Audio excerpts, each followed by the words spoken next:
Yesu mombolo wanga, ndinu nyimba yanga,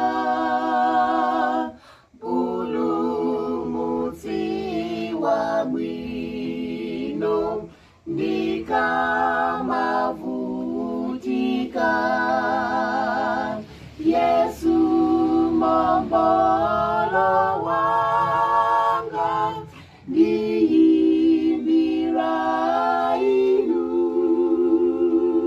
palibe bwenzi lina ndikondana nalo,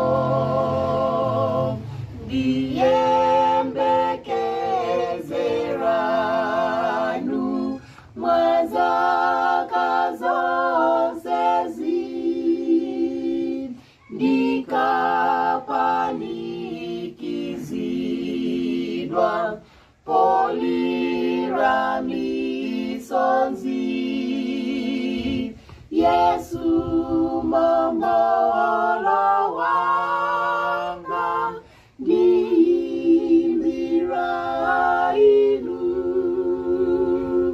palibe bwenzi lina ndikondana nalo, inu nokha mbuyanga, bwenzi ndintsogozi,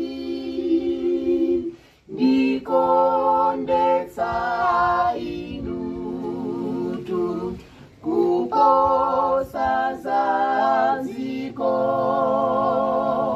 Yesu mombolo wanga, ndiyimbira inu,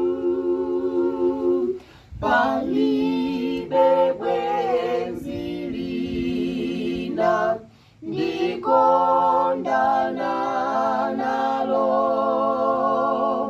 nsangalatsi ndi inu, dziko la uchimo,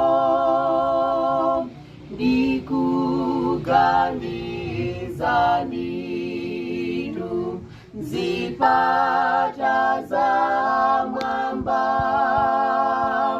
Yesu mombolo wanga, ndiyimbira inu, palibe bwenzi lina ndikondana